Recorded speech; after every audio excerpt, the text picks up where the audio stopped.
Narito na ang programang Usapang Pangkapayapaan, Usapang Pangkaunlaran.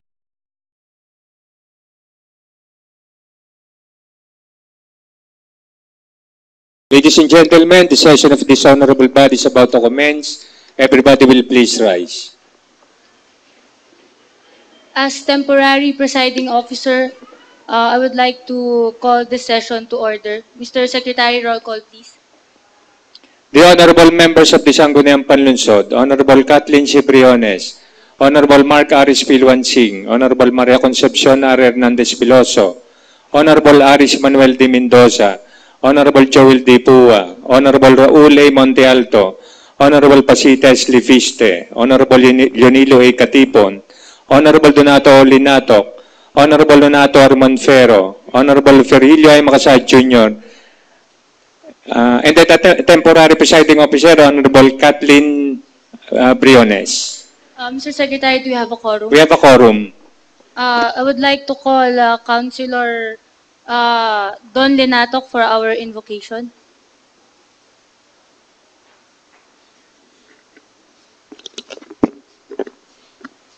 Manalangin tayo. Ama naming makapangyarihan sa lahat na pinagmumulan ng aming buhay, kami po ay lubos na nagpapasalamat sa aming buhay at sa mga pagpapala na nakapaloob dito. Inihiling po namin na sa umagang ito ay kayo, Panginoong Diyos, ang pumatnubay sa bawat isa sa amin upang ang lahat naming pagtatalakayan, pagdidesisyonan ay maging kasang-ayon ng inyong magandang plano para sa bawat isa sa amin at maging kasang-ayon ng inyong kalooban. Humihiling din po kami ng kapatawaran sa aming mga kasalanan upang kami maging karapat-dapat na tumanggap ng mga pagpapala at biyaya na nagmumula sa inyo diyan sa kalangitan. Kung kaya nga po sa umagang ito, lubos ang aming pasasalamat at pag-asa na kayo ang mangunguna sa sesyon na ito sa pangunguna ni Konsehala Bukal Kathleen Briones at ng Sangguniang Panlunsod ng Lipa. Ito po'y samot dalangin namin sa pangalan ni Jesucristo, ang aming Panginoon at Diyos. Amen. Thank you very much, Councilor Don Linatok. I would like to ask Councilor Joel Pua for the singing of the national anthem.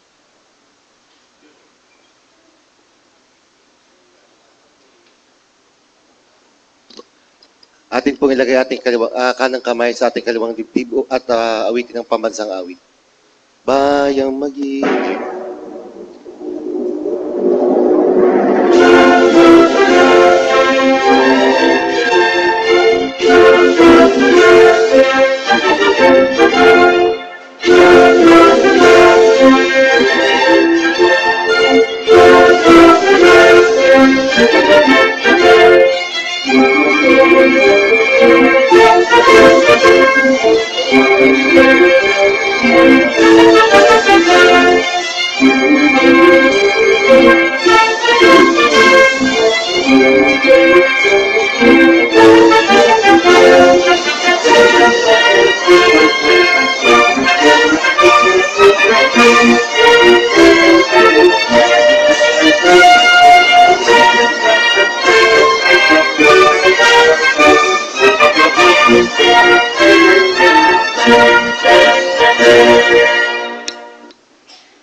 Thank you, Councilor Joel Pua.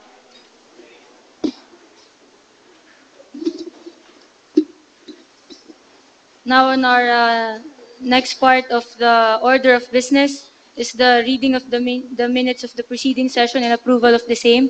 I would like to call Councilor Concon Hernandez Piloso. Thank you, Madam Presiding Officer. Considering that we all have copies of the minutes of the previous session, I move that we dispense reading and the same be considered as approved.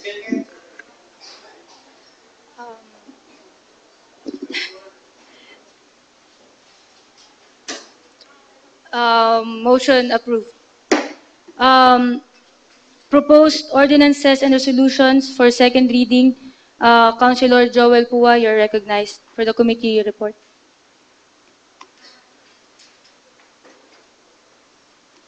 Good morning po, Madam Chair. Good morning po sa ating mga bisita ngayong araw na ito. Provided that all the city councilors has the copy of the committee report, I move that we dispense the reading of the committee report. Please proceed. I move for the adoption of the committee report. A motion is, any discussion? Councilor Don Relato, you're recognized. Madam Chair, although I affixed my signature in the committee report, I just would like to be clarified if the 2,500 or 2,700 square meters, is that the exact total land area, Madam Chair? Hindi ho, 700 square meters lamang po, Madam Chair, na approve natin doon. Yung po ay portion lamang. Ayun nga po ang tinatanong natin, Madam Chair, kung ano po yung exact total land area.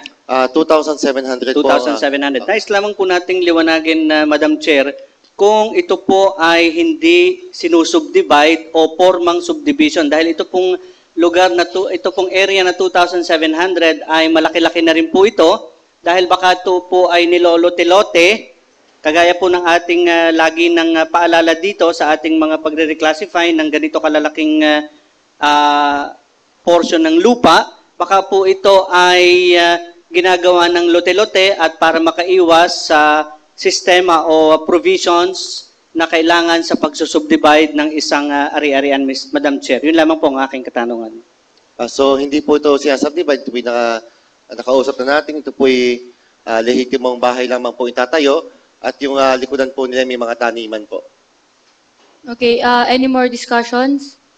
So, Madam Chair, again, I would like to reiterate my motion. I move for the adoption of the committee report.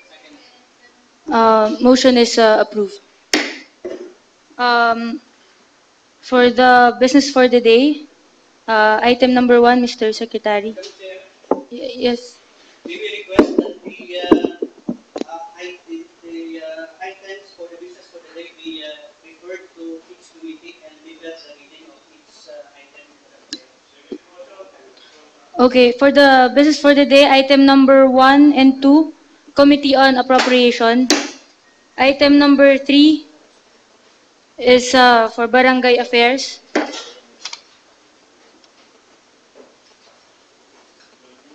Item number 4 and 5, Committee on Land Use.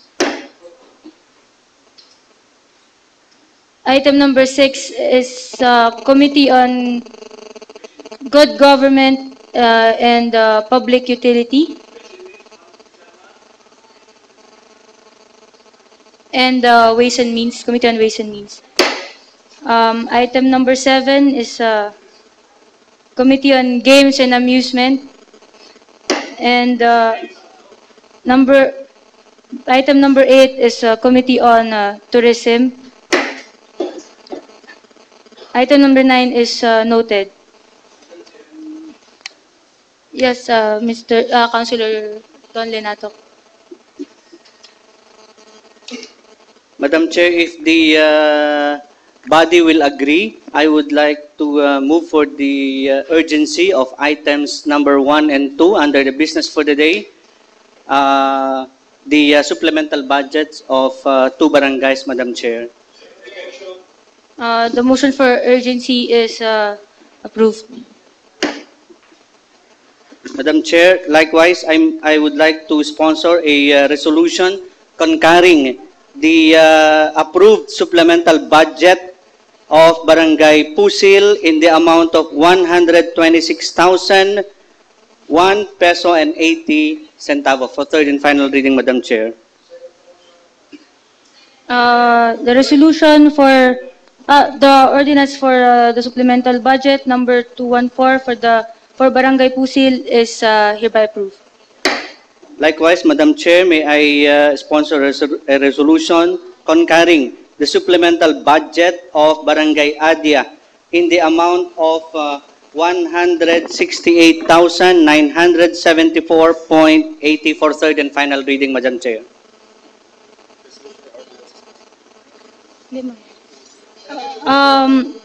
The supplemental budget for Barangay Adia amounting to 168,974.80 is approved.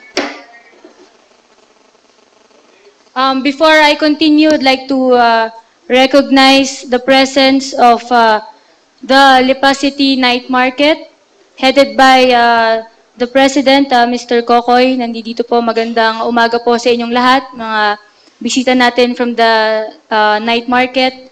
At nandito rin po kasama natin ngayong umagang ito si Mr. Leo Ona and wife from the LCTC. Good morning po. Yes, Councilor Don. Madam, I would like to request for the suspension of our rules in order to accommodate our guests.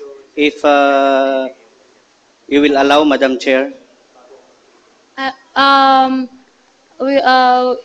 We'd like to request for the passage of the ordinance for third and final reading first. Yes, For Madam. the privilege speech. I would like to again call on the podium Ms. Councilor Joel Pua. Madam Chair, I move for the passage of an ordinance reclassifying the property of spouses Juanito and Belinda Mojares with an area of 700 square meters, portion of their property with a total area of 2,700 square meters located in Barangay Ludlod from agricultural use into residential use for the third and final reading. Any discussion, objection? Hearing none, the motion is approved. Again, Madam Chair, I move for the passage of an ordinance reclassifying the property of spouses Edwin Garrett Salazar and Wilma De Villa Salazar with an area of 250 square meters located in Barangay Bagong Pook from agricultural use into residential use for the third and final reading. Discussion, objection, hearing none, the motion is approved for third and final reading. Privilege. I would like to again recognize Councilor, move for a 1-minute recess. Session resume. Before we call on our guests to say their privilege, their messages to our council, I would like to relinquish my position as temporary presiding officer and give it to second in line, Councilor Macluan Singh, for me to render my privilege speech. So ordered.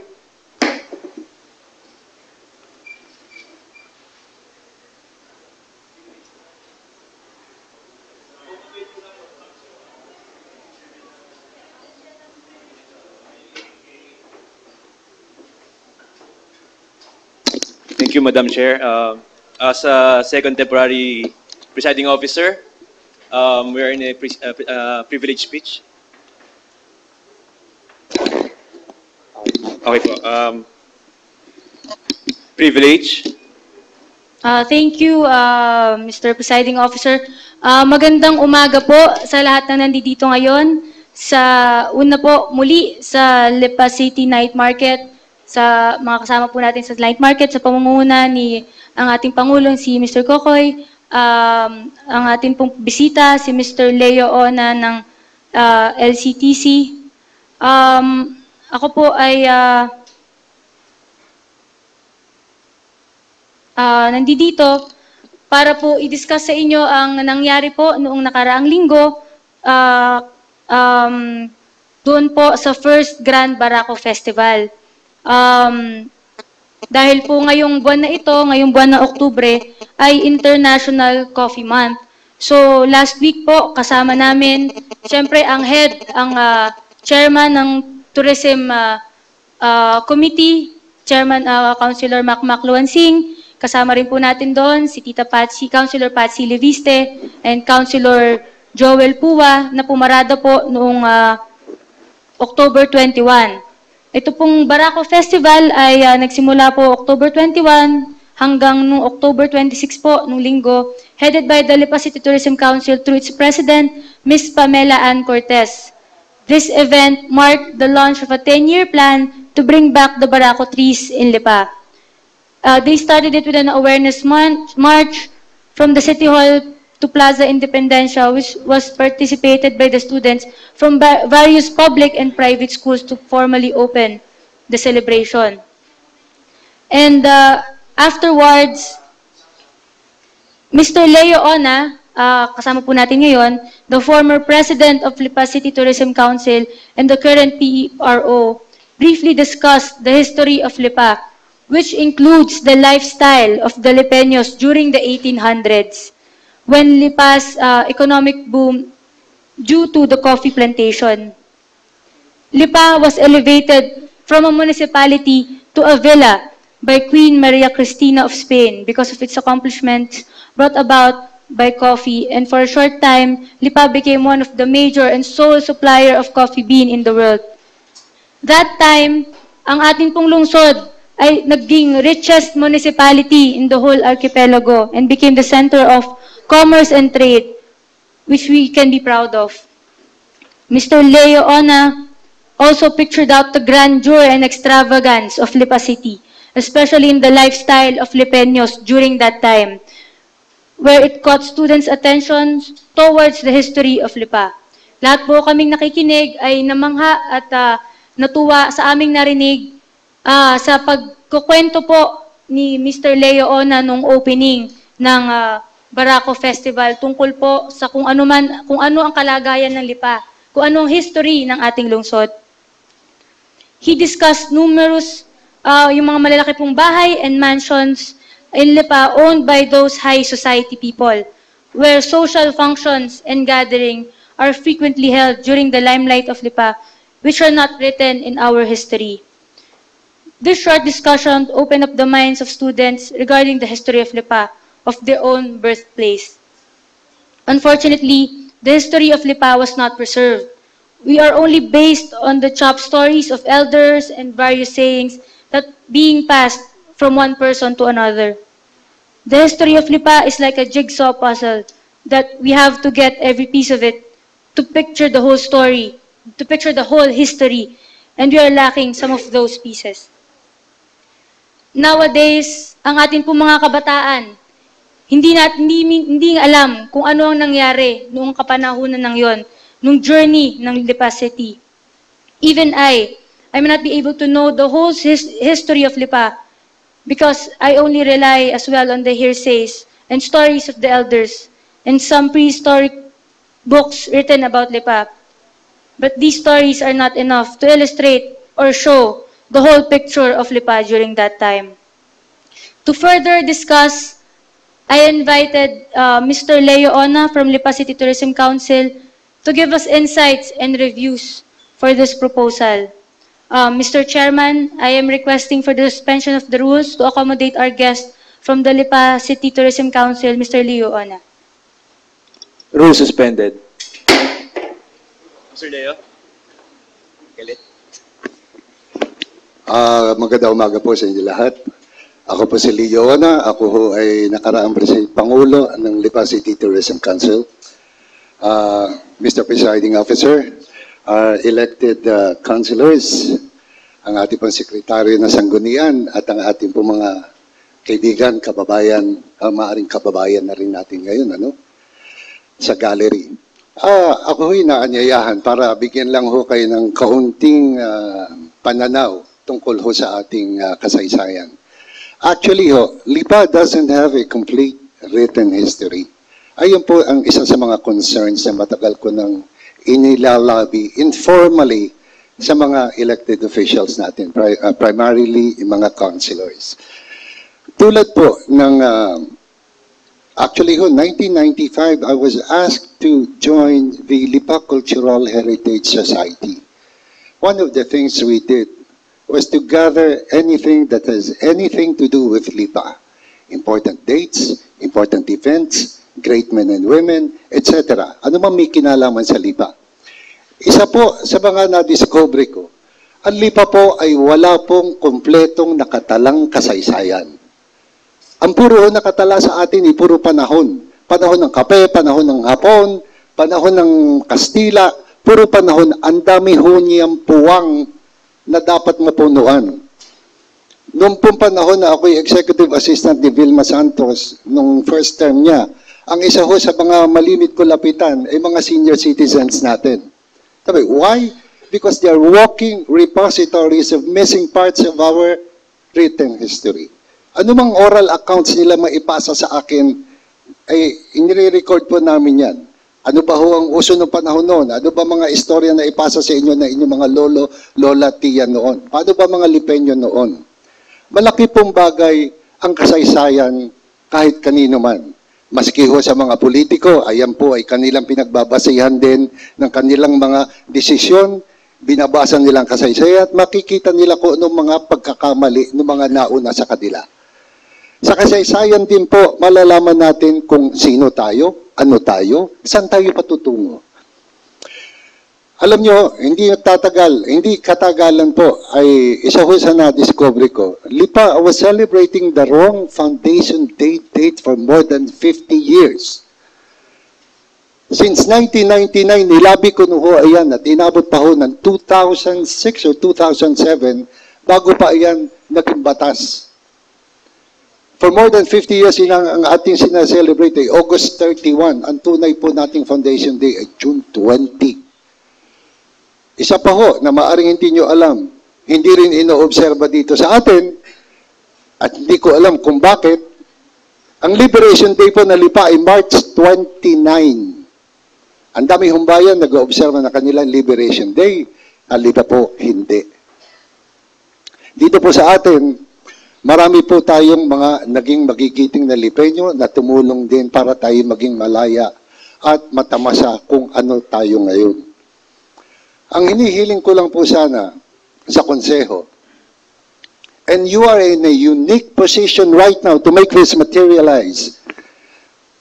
I hope you come up with legislation to maybe form a committee to come up and research an honest-to-goodness, fully researched history of Lipa that you can update from time to time, maybe every 3 years. Maaring may pondong mangangailangan po dito na maaring may kalakihan, hindi ko matiyak kung gaano because sa tingin ko dito mangangailangan po tayo ng tulong ng eksperto para lahat po ng anumang ating makakalap na impormasyon, dokumento o mga istorya na matatanda ay ma-verify natin ng gusto. Importante po ng ating maitatala ay merong mapapatunayan o may katibayan o mapapatunayan. Tulad ho, for example, meron libro inilabas, ilang linggo na ho, ilang taon na po nakaraan. Binasa ko po. Nung unang mga ilang pahina pa lamang, ako nawalan na ho ng gana dahil sa marami pong hindi accurate na accounts doon. Isa ho sa mga nabasa ko doon, ay kiniklaim nila na Meralco daw ang nag-introduce ng kuryente sa Lipa. Mali po. 1922 po nung magkaroon ng kuryente sa Lipa. At ang alam ko ho noon, nandyan na ang Lipa Electric. Pamilya ng mga Ulagibel. Alam mo, ang Lipa, karamihan po sa mga nandito sa ngayon, kung bibigyan niyo pa ako ng konting panahon, maaring hindi niyo po alam ang kasaysayan ng Lipa. Maaring hindi niyo ho alam na ang una hong location ng Lipa ay dyan pa ho sa Barangay Halang, sa Tagbaking. Na pamula noon ay tayo nakaapat na lipat pa.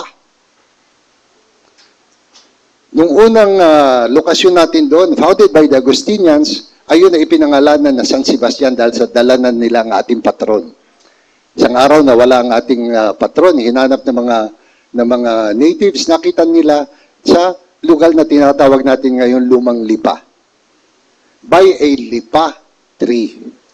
Doon po nanggaling ang pangalan ng Lipa. Meron hong puno na ang pangalan ay Lipa. Ang sumunod pong 3 lipat ng Lipa ay una, north of Balete, east of Lipa Point ngayon by Bulalaco River, and then Balete proper, and then umakyat po tayo sa present position. 5 beses po lumipat ang mga taga-Lipa. Ang isa po sa una nilang gagawin lagi, magtayo ng simbahan because their lives revolve around the church. Nanggaling ho doon sa huling pwesto nila sa Balete, na pag-usapan nila, tayo magdadasal ng 40 rosaryo, kung saan matapos ang 40 rosaryo, doon tayo titigil. At dito sila nagtapos. Meron pa rin hong isang bahagi ng istorya na yan na maaring ito'y pang-anim na simbahan. dahil sa maaring, according to research, ang isang unang location ay maaring nandito sa mataas na lupa pero may problema noon, wala silang source of good water, kanya dito sila napapunta because hindi kalayuan po dyan ang Pamintahan River. Marami po tayong dapat lingunin at marami rin po tayong partisipasyon o bahagi sa kasaysayan. For example po, itinuturo po ang kasaysayan or history sa ating mga estudyante hanggang college, Philippine history, world history. But then, meron akong babanggitin sa inyo. Isa sa mga itinuturo nila. The Philippine-American War ended with the surrender of General Malvar. Hindi po ba? Tinuturo po yan. With that in mind, we can also claim that the Philippine-American War ended in Lipa. Bakit po? Si General Malvar na-capture sa Rosario, pero dito ho siya sa Lipa, formally nag-surrender sapagkat nandito po ang kanyang headquarters. Petsa, April 16, 1902. Ang binabanggit ko nga ho sa kanila, napakaganda ho sana kung ma-research natin fully ang kasaysayan ng Lipa, come up with a book na maire-recommenda as required reading ng DEX sa ating mga estudyante sa loob ng bayan ng Lipa. Wala ho akong ibang bayan na alam na nagre-require ng ganyan sa mga estudyante. Hindi ho ba parang ironic na itinuturo ang Philippine history, ang world history sa ating mga estudyante and yet, hindi nila alam ang kasaysayan ng kanilang bayang sinilangan. Mr. Leo Ona, maputol ko lang po kayo saglit. Sir, gusto ko po sanang maikwento po ninyo kahit in 2 to 3 minutes, yun pong kinwento nyo po sa amin na grandeur and history of Lipa. Nun pong kapanahunan po na nag-boom ang coffee industry sa atin pong lungsod. Alam nyo, Yes, sir. Yes, sir. Ang kape po actually ay na-discover sa Ethiopia. Hindi ho katagalan, yung kaping ayan ay nakarating ng Pilipinas. Ano po? At that time, paano makakarating dito? It's probably because of the Manila-Acapulco galleon trade. Ano? Ngayon po, it was Capitan Galo de los Reyes who was responsible for the propagation of coffee at that time. Dumating ho sa panahon na 3/4 ng buong teritoryo ng Lipa ay nataniman ng kape. Mas malaki po ayon sa present day Lipa. Bakit po? Sapagkat noong panahon na yon, bahagi pa ho ng Lipa, ang Balete, mataas na kahoy at malbar. Yumaman po ang mga taga-Lipa dahil sa dumating din po ang panahon na yung ibang mga bansa na nagpuproduce ng coffee like Java, Brazil, etc., Colombia, nagkaroon po ng sakit sabay-sabay ang kanilang mga kape. So the world merchants discovered a new source of world-class quality coffee in commercial quantity dito po sa Lipa. Napakarami pong yumaman sa mga taga-Lipa sa kape. Bigyan ko ho kayo ng ideya. Sabi nga ho nila, kung nakikita niyo yung Claro M. Recto, ayan po ang Calle Real noon ng Lipa. Kung gusto mo magka-ideya kung ganong kalaki ang kinita sa pagbebenta ng isang magkakape, wala kang gagawin kundi tumayo sa Calle Real, bilangin mo ang kalabaw na may higit na kariton na puno ng sako ng pera. Sako po yun ng pera. Noong unang panahon na wala pa ho tayong paper money. What's prevalent at that time was the Mexican peso na napakataas ang silver content. Kung nakita nyo na ho dito ang Casa de Segunda, meron ho yung bahagi. That's a typical bahay na bato architecture. May bahagi po yung tinatawag na azotea. Pagdating ho ng mga sako ng pera niyan, ihuhuhu yan sa azotea. At lahat ng katulong ay nandun, nililinis yung pera dahil sa inamag na ho yan sa biyahe. Pamula pa Mexico hanggang makarating na Maynila, hanggang makarating ng Lipa, buwan po ang bibilangin yan. Aabutin ng madaling araw, paglilinis ng pera po yan. Hanggang sa pagsikat ng araw, ang kisabay nila ay halos magkulay ng ginto dahil sa reflection ng kulay ng araw. Mga bahagi ho ng bahay ng mga ilustrado noon, may bahaging bato na may butas lamang, wala pang bangko noon, ang pera doon inihuhuho sa loob. Nung unang panahon, yung mga anak, ng mga ilustrado na yan. Pag naisipan nilang gumala ng bayan, minauunang alila, hinahawi ang tao, makikiraan po, dadaan ang aking amo. Noong panahon na yon, dahil sa dami ng pera sa Lipa, ultimong ang pinakamalaking alahero sa Maynila, La Estrella del Norte, napilitan magtayo ng branch dito sa Lipa dahil sa napakataas po ang demand ng diamonds doon sa Lipa. Lahat ng pwede sabitan ng diamonds, ang tenga, ang leeg, ang pulseras, ultimong sapatillas, nilalagyan po ng diamonds. Ang dami po yumaman noon. Ang isa ho sa kinikilala namin yumaman noon, base po sa tala na kami nababasa, ay yung po tinatawag na si Doña Catalina Solis. Ang bahay po niyan, kung alam po ninyo ang present day Chowking ngayon, yung area po ngayon, hanggang halos makarating ng palengke, ay bakuran niya.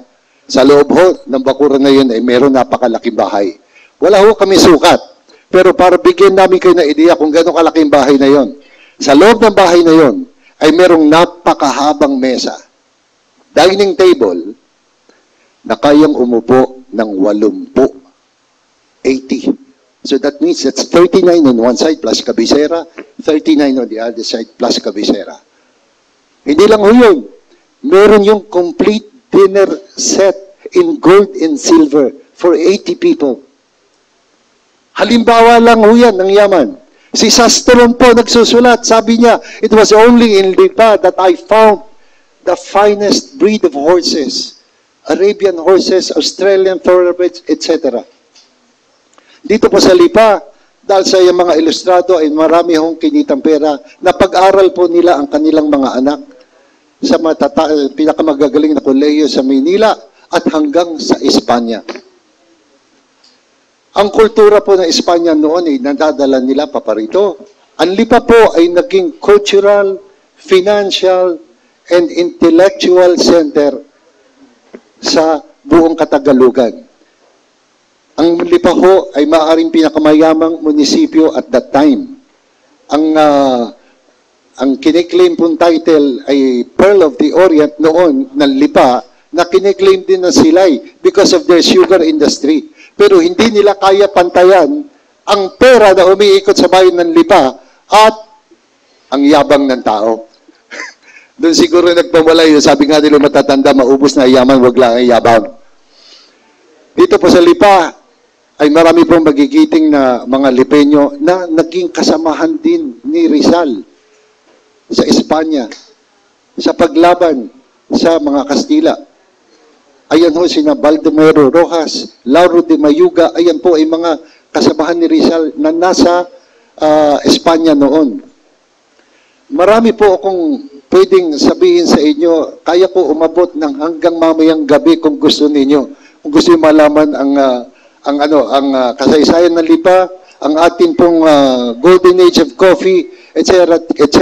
Pero ang pinanghihinayang ko po ay kakaunti po ang nakakaalam nito sa ating mga kababayan. Sana po ay sa pamamagitan ng konseho ay magawan ng paraan na ito ay magawang batas, magawan ng komite na magsasaliksik nito. Let's come up with an honest to goodness, well-researched history of Lipa that we can recommend for text as required reading sa ating mga estudyante. Palagay ko hoy, wala pang ibang bayan gumagawa niyan and you can be setting the trend for that.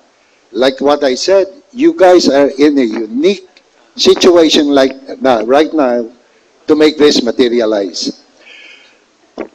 Hindi na ho pakakatagal, marami pa ho kayong pagkakausapan. Sana po, kahit sandali, naimulat ko ho sa inyo ang kahalagahan ng kasaysayan ng Lipa.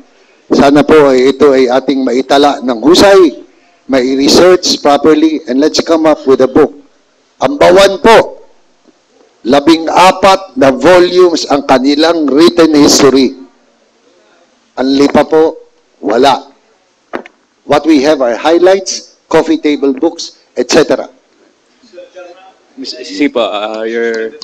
So, napakaganda ho ng binuksan ni Kay na mamulat ulit yung tao dito na yung history ng kape at saka ng napakaganda at expertise ng Leo po na itong buwan na ito dahil ito'y talagang parte ng kasaysayan ng Lipa. So Mr. Chairman, ay suggestion ko suspended naman na rules na ma-refer po ito sa inyong committee at magkaroon ho tayo ng isang malawakang public hearing at may speaker na ho tayo, walang kabayad-bayad, hindi ho natin babayaran para sa Lipa at ito napakagandang simula ng pagbubukas ulit ng kasaysayan ho sa lungsod na Lipa. Sige po, Councilor Don Lilatok, you're recognized. Mr. Chair, ito po ay nais ko rin pong hilingin na bilang ituturo natin sa mga kabataan ay mag-iisa siyang academic requirement sa ating mga pampublikong paaralan. At kaya po hinihiling ko na ito ay ma-refer sa Committee on Education and Tourism para po ang malinang natin dito ay ang yaman sa turismo at kultura at ito ay maging isang aklat na itinuturo sa bawat paaralan simula elementarya, high school at kolehiyo dito sa lungsod ng Lipa. Kung ito po ay magiging isang ordinansa, siguro po ang lahat ay magkakaroon ng mas malinaw na kaalaman ng lungsod ng Lipa. Dahil kahit sino po siguro sa atin dito ngayon, tanungin, kahit tayo lehitimong Lipenyo o dumating dito sa lungsod ng Lipa at ngayon Lipenyo na rin, ay baka tayo ay maligaw kung paano natin ikukwento ang lungsod ng Lipa at kung magkakaroon tayo ng isang libro at isang panukalang batas na ito ay may ituro sa ating mga anak, sa mga apo, ng kaapu-apuhan pa, ay siguro ay tayo na ang isa sa mga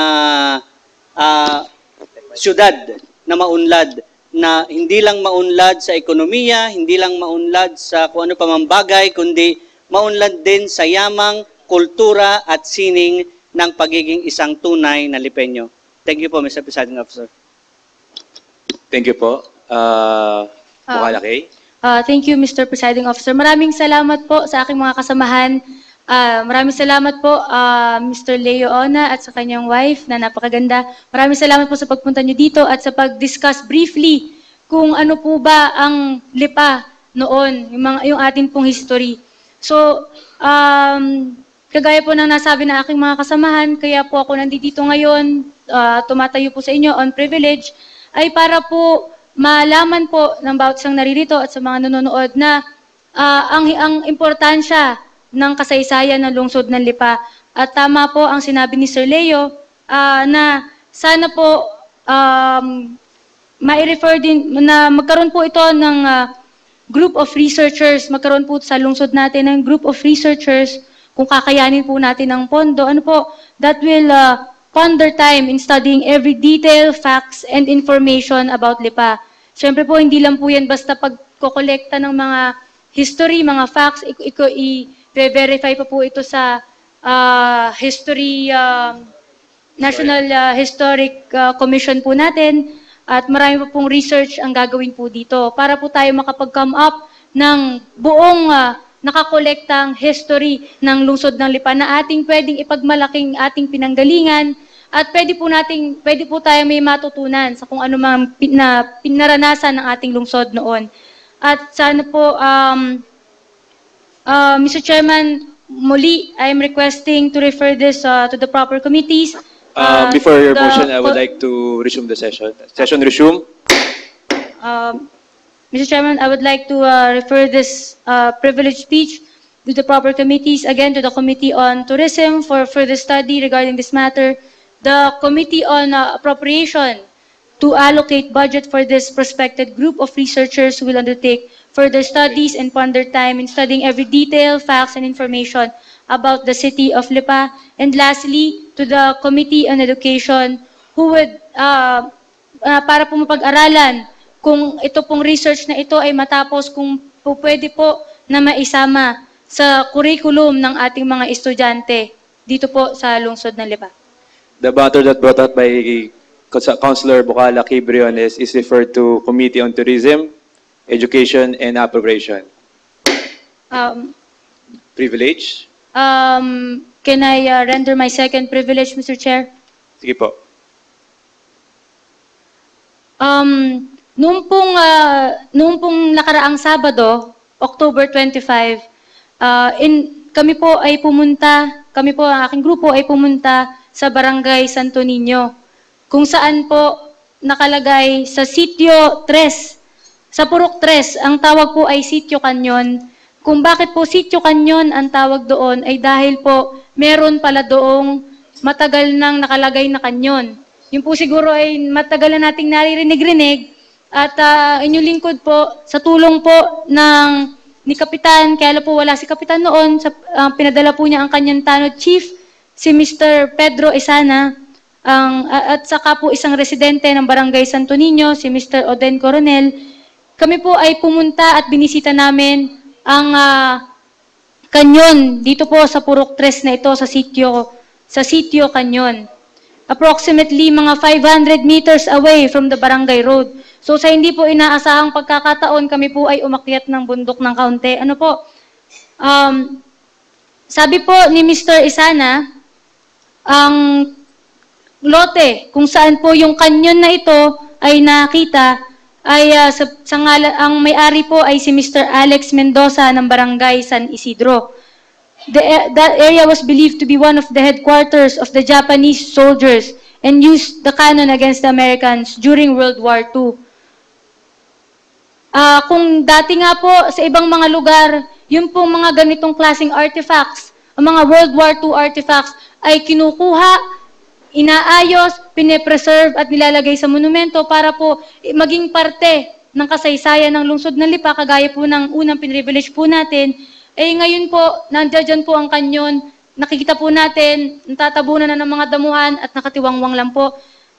Sabi rin po ng ating kausap na hepe, meron pong may maliit pang kanyon na doon din po sa areang iyon, kaya lang po ay nanakaw na yata, nawala na po bigla. Siyempre po, dahil ito po ay purong-purong bakal, napakabigat, napakatigas, at nawala na po. So, kung sana po, ma-actionan po natin na makuha at ma-rehabilitate ang kanyong ito, siyempre po with the permission of the owner and sa pakikipagtulungan po ng lungsod ng Lipa and sa ating barangay captain. According to Mr. Isana, there was a plan before to rehabilitate the said cannon by pulling it out from the forest and ta-transfer po sa barangay mismo with the approval of Mr. Alex Mendoza. But there was no available location in Barangay Santo Niño to feature the historical artifact. At nung pong nakaraan daw, si Engineer Dodo Ronquillo, nung pong kapanahunan pa ni Mayor V, suggested na ilagay po ito sa Museo ng Lipa, dun po sa May Plaza. Kaya lang po, hindi po yata pumayag ang owner dahil po gusto po niya sa barangay. May tama nga naman po dahil doon po sa barangay nakita ang kanyong iyon. And yan po, nakikita po natin sa PowerPoint, yung itsura po nung kanyon. Meron pa po sanang mas magandang view, kaya lang hindi pa po na-update. Hindi pa natin nalagay. So, I believe that this canyon lived for almost a century and should be preserved and protected. And this can be done through providing a good relocation site and rehabilitate the location and preserve the canyon so that it can be a tourist attraction also in the city. Maaari po natin itong pagkakitaan ng barangay, kung di man po ng barangay, ng lungsod, para po meron tayong dagdag atraksyon sa ating lungsod. Ano po? So, Mr. Chairman, muli, I am requesting to refer this to the proper committees. Again, maybe in the Committee on Tourism for further study, and also for the Committee on Appropriation for the allocation of the budget of the rehabilitation and preservation of the said canon, Mr. Chair. For the second privilege speech of our Honorable Councilor Kay Briones is referred to Tourism and Cultural Affairs. Yun lamang po, Mr. Chair. Maraming salamat. Magandang umaga po sa ating lahat. Privilege po. Urgent matters po. I recognize Councilor Joel Pua. A privilege. Privilege mo na po. Councilor Concon Hernandez Veloso, you're recognized. 1 minute recess. Session resume. May I solicit a motion to suspend the rules to Mr. accommodate our Chair, guests? I would like to request that you suspend the rules to accommodate our guest, Mr. Kokay Balsao, and likewise the representative from the night market. Rules suspended. Sa ating po Pangulo.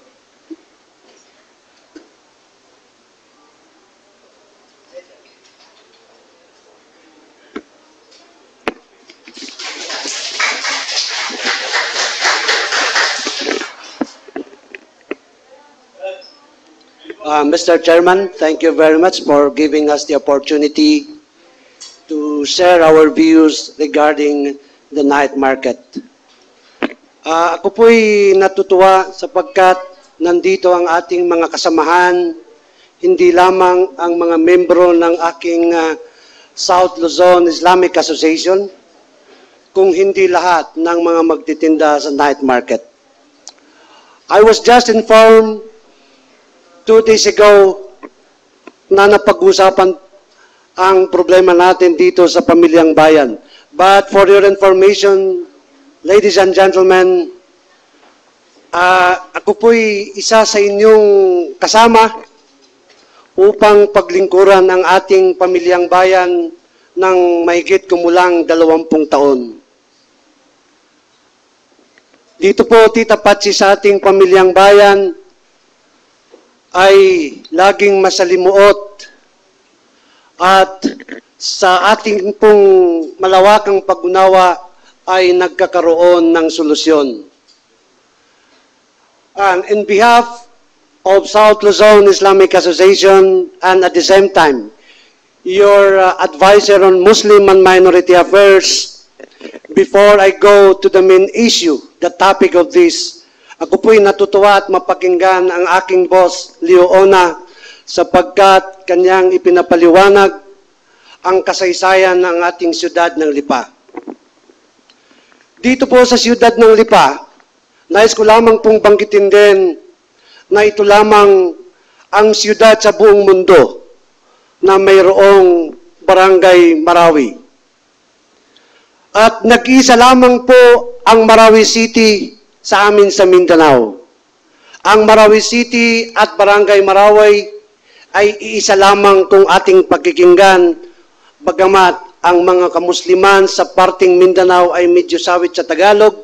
Kaya Tita Patsy, ang binabanggit sa akin ni Governor Tony Levisti, ang ito pong Barangay Maraway ay konektado sa aming lalawigan sa Lanao del Sur. At bilang inyo ring Advisor on Muslim and Minority Affairs, ginagawan po natin ang paraan na magkaroon ng Friendship City, ang Kuta Kinabalu sa Sabah at ang City of Lipa. At I'm therefore appealing dito po sa ating sanggunian na ako'y inyong suportahan upang ating maituloy sapagkat mga 6 na buwan ng nakakaraan, akin pong dinala ang aking matalik na kaibigang Assistant Secretary on Cultures and Communication. Isa pong opisyalis galing sa Malaysia na magkaroon ng Friendship State ang Province of Batangas at ang State of Sabah. Bakit po nandito kami ngayon? Ito po'y hindi upang mag-alsa kung anumang ang nangyayari dito sa palengke. Akin lamang dinalaw, hindi lamang ang aking mga kapatid na mga Muslim dito, kung hindi ang lahat ng magtitinda, that let us address the problem. Ano po itong problemang kailangan nating masolusyonan? Sa pamamagitan po nito, wala po akong basihan para mag-apila sa inyo sapagkat wala po akong nakita dito na nakasumite dito sa sanggunian, but in advance, kami po'y laging nakikiusap sa inyo na sana maunawaan nyo ang ating magtitinda at alam ko namang lagi nyo silang nauunawaan. At alam po ninyo, ang pinakikiusap ko rin sa ating mga magtitinda, let us not forget na ang pagtitinda po sa kalsada ay pribilehyo lamang.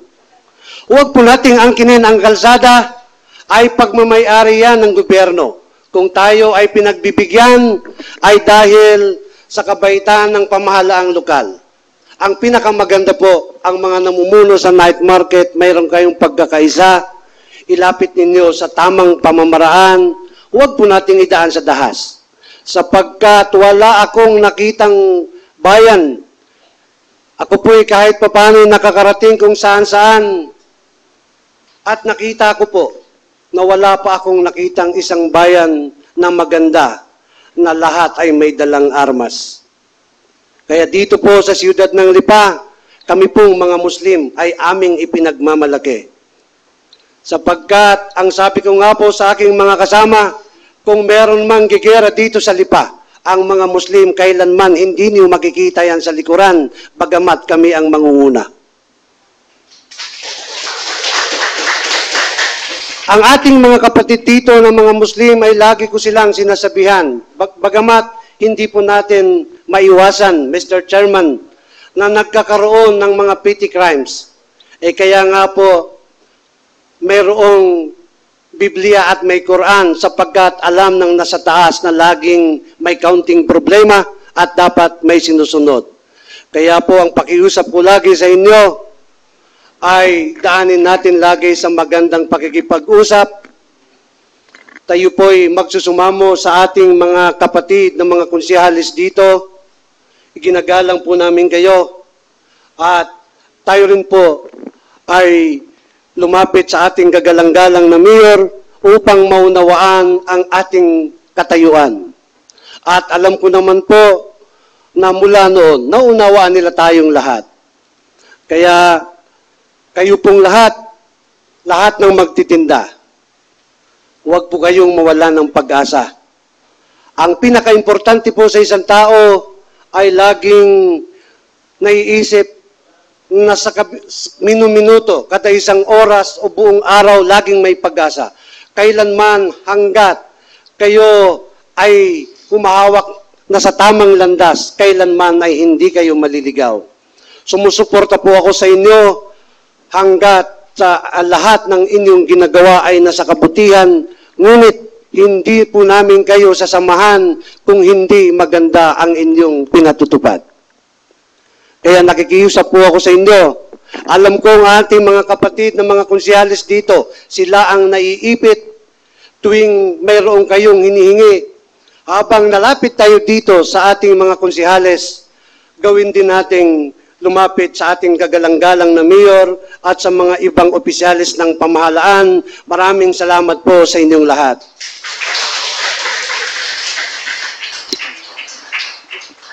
The floor is open. May I recognize Councilor Nilo Katipon.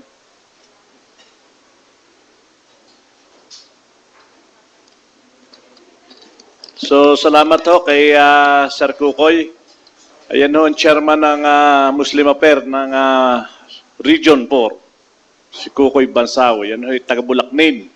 At sa ngalan ho ng aking kasama konsyal, kami ho nagpapasalamat at sa inyong pagpunta rin At gusto lang ho namin iparating sa ating lahat na ang Sangguniang Panlunsod ho ay ginawa hong isang ordinansa yan noong 2007. So sa pamamagitan ho ng Tita Pachi, kung ano man ho ang kwan, kahit na natin lahat, ay di tayo ho ay mag-uusap, hindi naman ho ito kwan. Baka ho sa inyo may mga nambubula-buglaang na kayo'y paalsin doon. Ang atin hong pagbabatayan dito ay maliwanag na dokumento. At ang dokumento hong ayan ay ang pag-aamyenda ng ordinansa. Kaya ho, alam ninyo, kanina na ikwento ko na sa inyo, ang mga konsyal naman ho ay hindi ho para kayo ipagtaguan, kundi kayo ho lahat ay kanilang pagbigyan. At ito naman ho mga konsyal na ito ay ginagarantiya ko sa inyong mababait ho ito. Ito hindi ho mga kwan ho. Ito'y bukas ho mga isipan ng mga taong ito at ito ho ay inihalal natin na kami ho dito ay isa ang boses ho namin. So kung ano man ho, wala ho sa agenda ho ang nagpunta kayo din tinanggap namin kayo rito. hindi naman ho nakita natin sa agenda na may naka-agenda. Kung may naka-agenda ho rin at naiipit ho, maghinampo ho kayo. Pero hanggat wala ho ng agenda, tayo naman rin anytime, pwede hong pumunta rito ho sa Sangguniang Panlunsod. At kami ho ay napapahiya at talaga hong si Sir Kuko pumunta pa rin para sa inyo at nararamdaman ho naman yun ng buong Sangguniang Panlunsod. Yun hong aming kondito. At sa tingin ko ho, sa pamamagitan din ho ng chairman ng na Rules and Privileges, ay makakapagpaliwanag pa ho siya ng ilang bagay pa dito, Mr. Chairman. Thank you, Councilor Nilo Katipon. May I request a representative from Night Market? Suspended pa rin ba?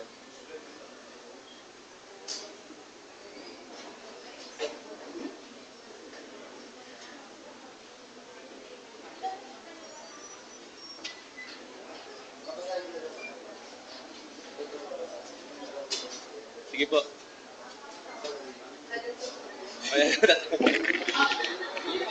Magandang tanghali po sa ating lahat, mga kasama.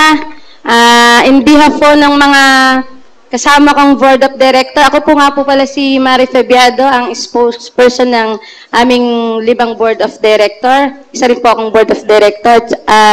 Gusto ko rin pong i-recognize ang presence ng aming Pangulo, si Mr. Ponte. At salamat din po kay Mr. Bansay na kami po talagang na-touch. Siya po pala nakasuporta sa amin. Kahit madalang ho namin siya makita, kaya maraming salamat po at pasensya na sa abala. May ilan lang ho sana kaming gustong itanong. Mga Mr. Chair, ito naman po yung madalas na naming itinatanong dito. Kaya lang po, once and for all po, gusto naming maging malinaw ang lahat sa aming mga kasama. Meron ho silang gustong itanong na sa pamamagitan ko po, gusto ko rin iparating sa inyo. Pasensya na ho kayo at kami po suki dito. Sana po hindi na ako umiyak at ako'y nahihiya na. Hindi, ako bumili ng bagong sapatos at baka pahiyang. Joke lang po yung joke. Gusto ko itanong sa ating mga kasama, lalo na po kay Tita Patsy. Yun tungkol sa guidelines na naipasa na po at isa na po siyang ordinance. May ilan lang ho kaming katanungan kasi po nakapagbunutan na ho kami tungkol po sa sectioning. Kami nililiwanag ko ho, wala ho kaming against sa sectioning dahil naniniwala din ho kami na yun ho makakaganda sa ating hanap buhay. Ano po, may mga maliliit lamang pong mga datos na sana po maging maliwanag. Sana po ang hinihiling lang namin maging naaayon sa guidelines. Bago ko itanong ng tuluyan tungkol sa sectioning, gusto ko din maging malinaw sa inyo, Mr. Chair, sa ating mga konsehal, na bilang director po ng Night Market, kung kayo po ay sobrang sakripisyo sa ating bayan, gayon din ho kami mga Board of Director. Ang kaibahan ho lang namin sa inyo, kami halal din ho, kagaya nyo halal din. Kayo nga lang may honorarium, kami wala. Kundi supreme sacrifice po ang aming ginagawa. Wala pong nasa likod namin. Kaya ho kami laging madalas dito, may mga gusto kaming maliwanagan. Gusto lang ho namin mabuksan ang aming isipan. Isa lang ho ang aming iniiyak. Nahuho kami sa katotohanan. Katulad niyo rin ho na huling nakakaalam ng mga magaganap sa aming hanap buhay. Kaya, para maging straight na po at mukhang tayo ay pare-parehong gutom na, gusto kong itanong kay kung sino man ho ang maaaring sumagot. Ano ho talaga ang tunay na nakasaad sa ordinansa tungkol ho sa sukat ng aming mga pwesto sa Night Market at kung saan po dapat magsimula, may dapat po ba kaming i-give up na area at yun po ba talaga ay naaayon sa batas? Once and for all po, gusto kong marinig ng mga membro dahil hindi po lahat kami ay may cable para mapanood po sa TV ang mga pinahahayag dito sa inyong sanggunian. Kaya pasensya na ho kayo, lagi kaming present dito. Pero isa lang ang masarap ho sa pagpunta namin lagi dito, hindi lang ho yung issue namin ang nalalaman namin, kundi ang tunay na nagaganap sa ating bayan. Yun lang po ma'am, kung sino pong pwede sumagot. Councilor Don Linatok, you're recognized. Mr. Chair, having been with this concern since 2010 and also as part of the Committee on Local Economic Enterprise and knowledgeable of this ordinance, it is very specific that in Section 8, it is said on the imposition of fees there shall be collected an annual fee for the operation of stalls in the night market at the rates prescribed hereunder. At dito po nakasaad yung mga sukat ng pwesto na inyong uupahan. Ang una pong sukat ay 1 linear meter. Ang ikalawa pong sukat ay 2 linear meter. At ang ikatlong sukat po ay 3 linear meter. Ano man po na wala sa ordinansang ito ay hindi po pwedeng ipatupad. Kung ito po ay ginawa ng Night Market Committee, ang ibang revision, dapat po ay pumunta muna muli sa sangguniang panlunsod para sila ay mag-request ng amendment ng ordinansang ito. At ito po ay iko-committee hearing sa pangunguna ni Tita Patsy upang ma-revise ang sukat na nasa saad sa ordinansa. Anumang sukat na ipapasa, ito po ay illegal para sa nagpapatupad. At ganun din para sa inyo na aakupan nito ay illegal din po. Bakit? Sapagkat ang inyong inaakupa ay wala sa ordinansa. Ang inyong binabayaran ay hindi kwentado sa ordinansa. Dahil ang nasa ordinansa po ay 1 linear meter, 2 linear meter, at 3 linear meter. Maraming salamat, Mr. Presiding Officer. Thank you, Councilor Don. Meron pa ho tayong questions or clarifications po. I would like to move 1 minute recess. Session resume. Any privilege? Urgent matters? Councilor Joel Pua, you are recognized.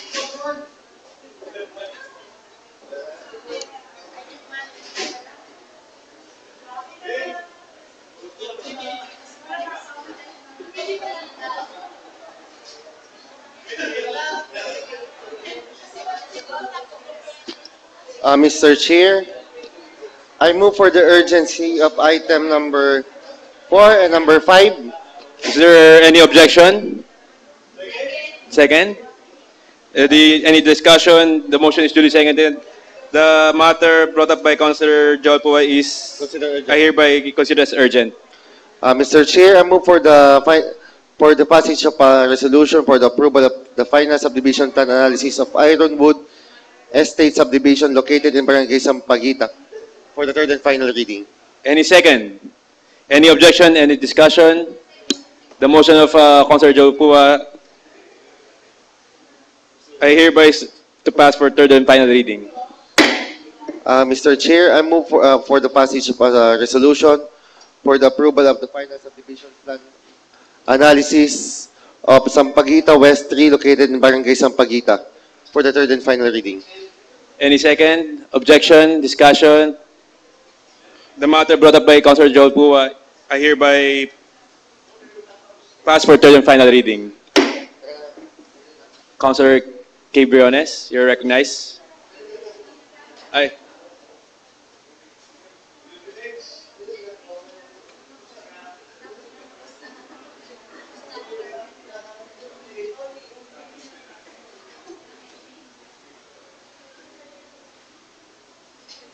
Dali, ako ba?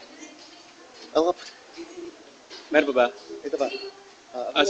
Councilor Joel Pua. Mr. Chair, also along with me is the classification request of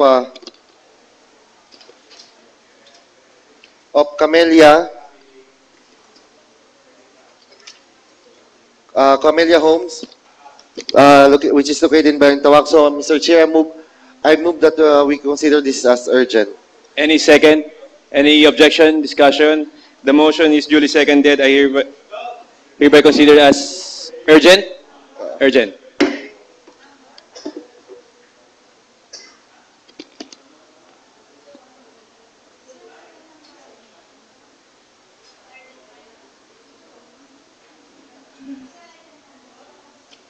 Urgent matters. Hindi, ano? Itong letter.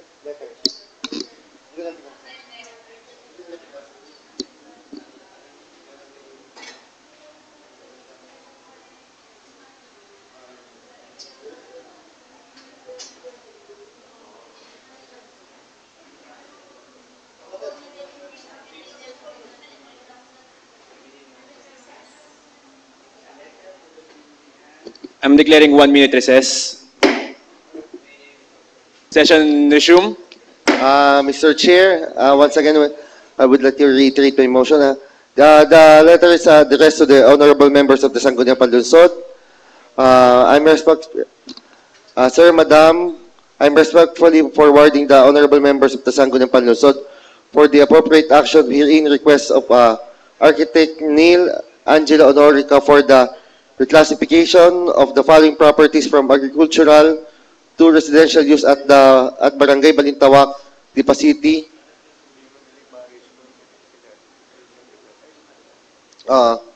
Which is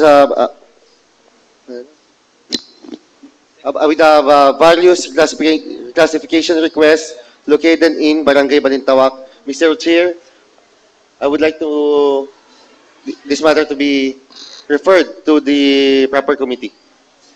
Referred. The motion, I refer to Committee on Land Use and Utilization.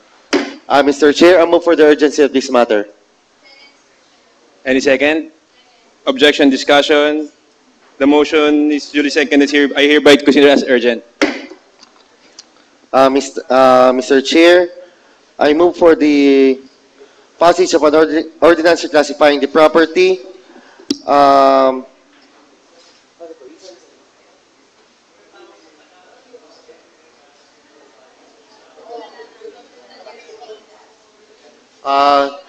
Passage of an ordinance reclassifying the property with a total area of 27,238.5 square meters located in Barangay Balintawak for the third and final reading.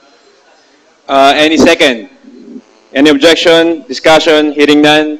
The motion is duly seconded and I hereby pass for third and final reading.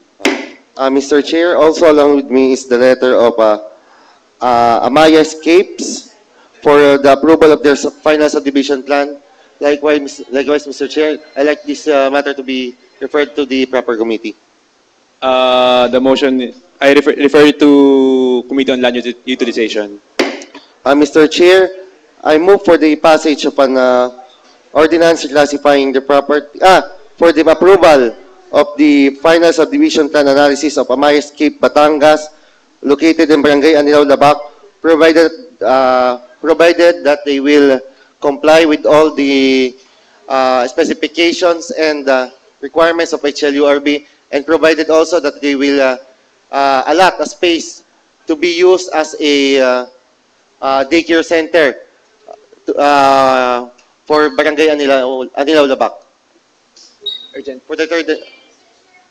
Yes, 1 minute recess. Session resume. Councilor Joy po, you are recognized. Please reiterate your motion. Urgent. Na-urgent na ba? Urgent. Na-urgent na? Naipasok ba?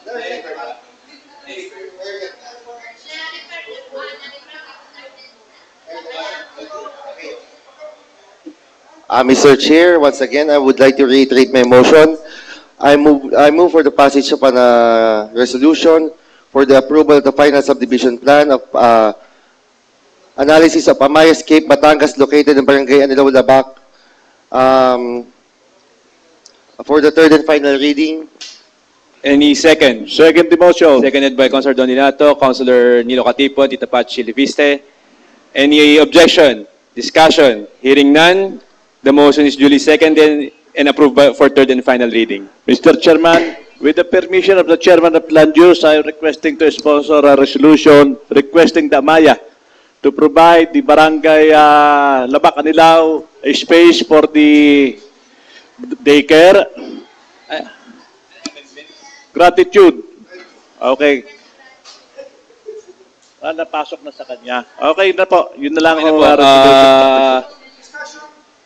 Discussion?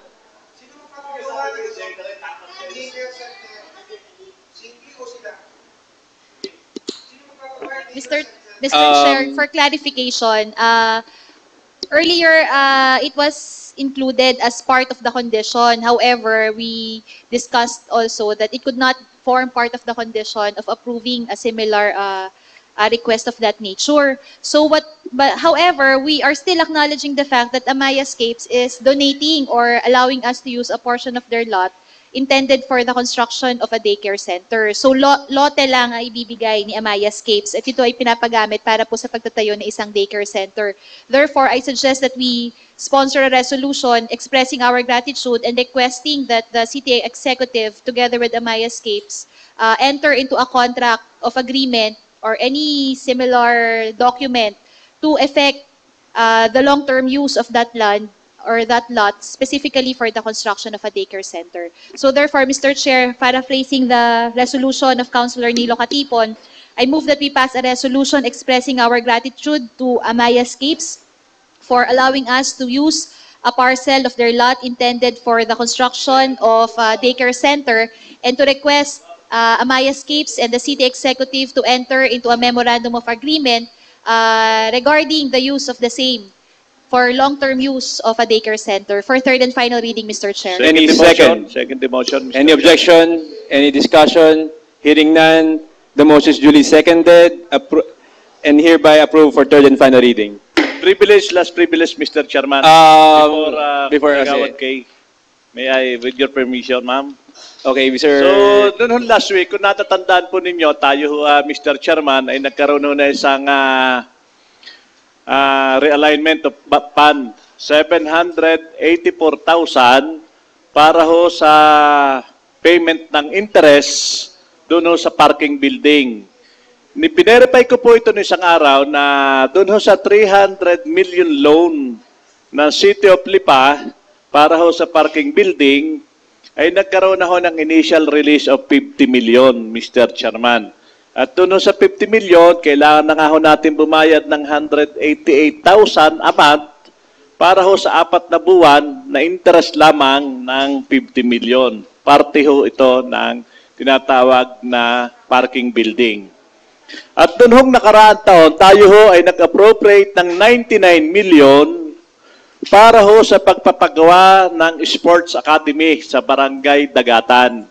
At yan hong 99 million na yan, ang source of fund po niyan ay yung SEPFund, yung Special Educational Fund na tinututulan ho ng yung lingkod na hindi dapat magpagawa ang isang SEPFund ng isang sports academy. Sa pamamagitan ho ng superintendent ng lungsod ng Lipa ng DepEd, ito ho ay naamyendahan kanilang program na ito at ito ho ay naging parang proyekto ng DepEd kaya ho nagamit yung SEPFund na itong SEPFund na ito, noong 2013, ito ho yung tulong ng siyudad ng Lipa, yung local government, ito ho yung aid sa DepEd na nanggagaling ho sa ating real property tax. Ang share ho nito, papunta ho sa SEP at ang kalahati ho ay papunta sa barangay affair, sa mga local barangay po natin.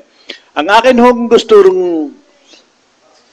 may request sa pamamagitan ng chairman ng engineering, Konsehal Patmon Montero, na yan mga project na yan ay wala hong tinatawag na nakapaskil. Sa salitang Tagalog ho, wala hong advertise na katulad ho nung ating nakikita ng DPWH kung kailan ho nagsimula ang mga building na yan na nakalagay sa tarpaulin at ito ho ay dapat nakalagay doon, proyekto ito ng pamahalaan lungsod ng Lipa, ng local government sa pamamagitan ng Sangguniang Panlusod. Ito ho ay isang project na nagsimula ho noong date na yon at matatapos ho sa date na yan. Kaya ho may kalituhan ho nung isang araw ho sa palengke, hindi ho malaman ng tao kung ano yung ginagawa.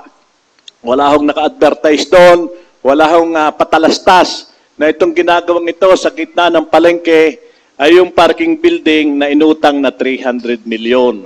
Ganon din ho do sa tinatawag ho nating Sports Academy. Kaya ho, Mr. Chairman, ako ho'y nakikiusap sa pamamagitan nyo, sa pamamagitan na ating kagalang-galang Konsehal Patmon Montero, na ito ho ay kanyang mai-committee hearing at mailagay ho talaga sa pamamagitan ho ng kanyang committee hearing kailan ka ho nag-start ang Sports Academy ito. At kailan ho ito matatapos dahil ito ay nagkaroon ng additional na 150 million na utang sa DBP. Na itong utang na ito ay babayaran din ng taong bayan at nakalagay na nga ho sa 2015 budget Yun ho, mandatory obligation na pagbabayad ho natin ng utang dito ho sa DBP. Dalawa ho itong hinihiling ko ito. Lagyan ho ng paskel o ilathala kung kailan nagsimula ang building, kung kailan matatapos, magkano ang building, saan galing ang pondo. Kung ito ay loan, ilagay doon, ito ay loan ng city government para ho malaman ng taong bayan kung kailan matatapos ho ang mga pagawain ito. Salamat po, Mr. Chairman. The matter brought up by Councilor Katipon is referred to Committee on Appropriation and Public Works. Councilor Briones, you're recognized. Mr. Chair, I move for the urgency of the realignment of funds. For referral muna. Sige. Sige po, Konsyal.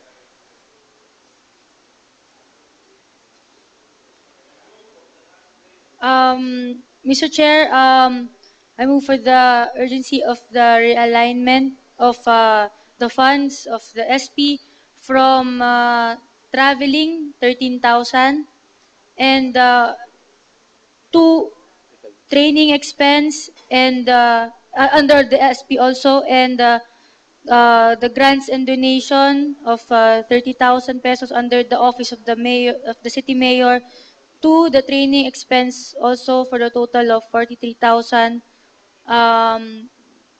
for urgency. Mr. Chair. The matter brought up by Councilor Briones is referred to Committee on Appropriation. May I solicit a proper motion for urgency? Yun na nga yun. I move for the urgency of the said request. Any second? Any objection? Discussion? Hearing none, the motion is duly seconded. Is hereby approved for urgency. Consider as urgency. Mr. Chair, I would like to pass an ordinance realigning funds of from the Sangguniang Panlunsod of traveling 13,000 and from the grants and donation from the office of the city mayor 30,000 for a total of 43,000 pesos to be transferred to the training expense under the Sangguniang Panlalawigan account. Any second? Seconded by Councilor Veloso. Any objection? Discussion? Hearing none, the matter is duly seconded, is hereby considered approved for third and final reading. Thank you, Mr. Chair. Thank you. Any privilege? I move for... If there is no matter to discuss, other matters, Mr. Secretary? Letter request for accreditation from Sibale Development Foundation. Is referred to good government. Barangay Ordinance number 04-2014 of Barangay sa East Lipa City. Is referred to Committee on Barangay Affairs. And financial statements of the following funds for month ending September 30, 2014.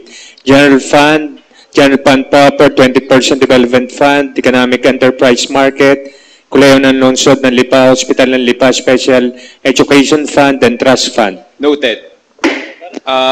Is there any other matters? If there's no matter to discuss and there's no objection from the floor, session is adjourned.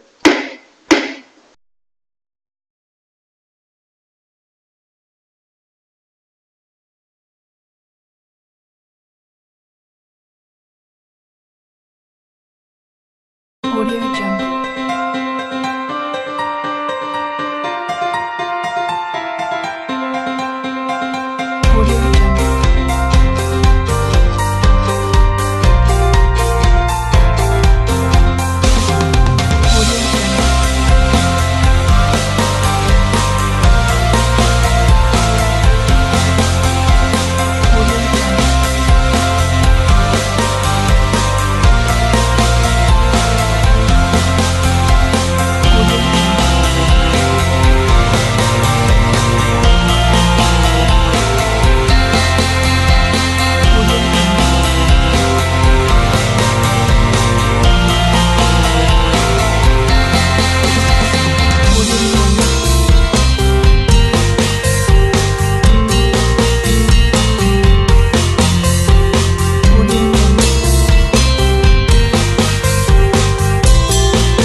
Narito na ang programang Usapang Pangkapayapaan, Usapang Pangkaunlaran.